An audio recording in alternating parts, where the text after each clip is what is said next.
This channel does not promote any violent, harmful, or illegal activities. All content provided by this channel is meant for an educational purpose only. আমি রনিপা রয়েছে আপনাদের সঙ্গে, আপনারা দেখছেন টিভি9 বাংলা। আর মুখ্যমন্ত্রীর কড়া হুঁশিয়ারি, কিন্তু সেই কড়া হুঁশিয়ারিকে কার্যত বুড়ো আঙুল দেখিয়ে সরকারি জমির উপরে বেসরকারি সংগঠনের কার্যালয় নির্মাণের অভিযোগ উঠল পূর্ব বর্ধমানের বড়শুলে। উদ্বোধনী অনুষ্ঠানে উপস্থিত ছিলেন বর্ধমান উত্তরের তৃণমূল বিধায়ক নিশীথ মালিক।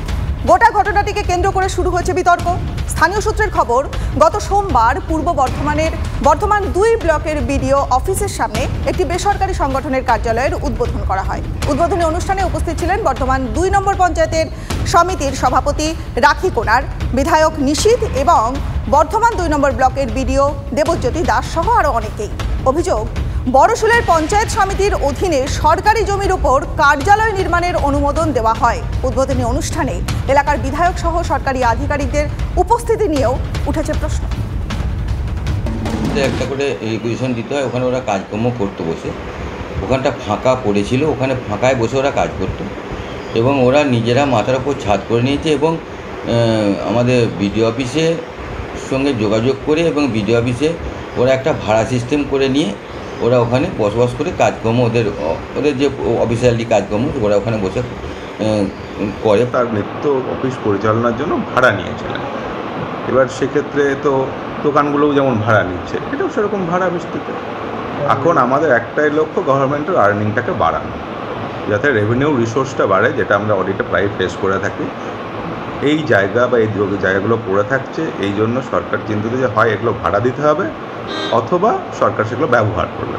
যেগুলো ব্যবহার করার সরকারের এখনো পর্যন্ত নেই, সেগুলো আমরা ভাড়া নিচ্ছি। যেমন আবার জমি মাফিয়াদের দৌরাত্ম্য, গজলডোবার পরে এবার রাজগঞ্জ সন্ন্যাসীকাটা গ্রাম পঞ্চায়েতের গডরা এলাকায় গোটা জঙ্গল লুট।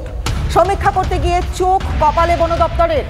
দেখা যায় সরকারি জমি শিলিগুড়ির একটি কোম্পানির নামে হয়ে গেছে। উধাও সামাজিক বনসৃজন প্রকল্পের গাছও। বেগতিক বুঝে কোম্পানিকে কাঠগড়ায় তুলছেন সন্ন্যাসীকাটা গ্রাম পঞ্চায়েতের প্রধান। রাজগঞ্জের বিডিও এবং বিএলআরও দপ্তরের অভিযোগ দায়ের।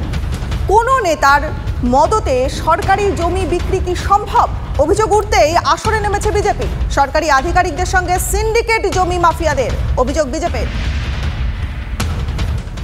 উষা টিম কোম্পানির যে মালিক সুনীল কুণ্ডু, এর একটা লোভ আগে থেকেই ছিল যে কী করে ওটাকে ক্যাপচার করা যায়।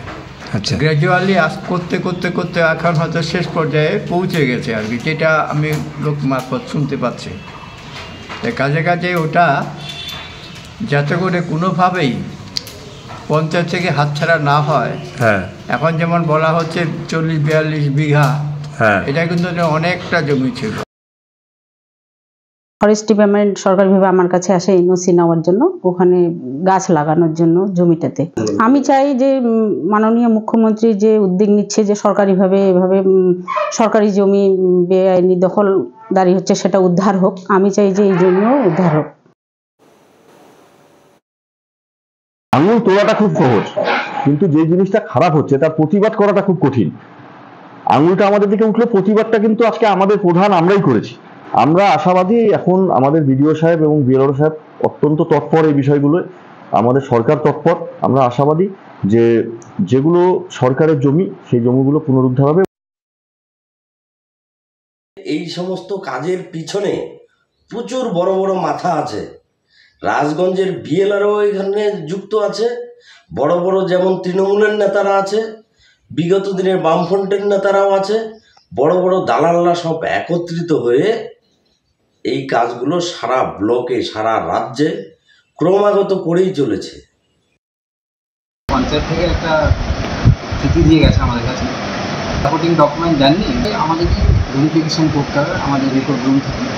এবার সেটা যদি ওয়েস্টার্ন ল্যান্ড হয় তাহলে যথাযথ ব্যবস্থা আমরা নেব সেটাকে উদ্ধার করার জন্য।